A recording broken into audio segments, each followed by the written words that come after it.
You ask Tiger to solve. This deals with linear equations with one unknown. The final result is x equals 5 over 2. Let's solve it step by step. Isolate the x. Multiply both sides by inverse fraction 5 over negative 6. Move the negative sign from the denominator to the numerator. Group like terms. Multiply the coefficients. Simplify the arithmetic.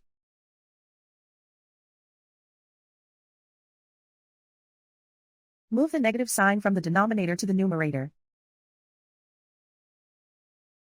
Multiply the fractions. Simplify the arithmetic. And so the final result is x equals 5 over 2.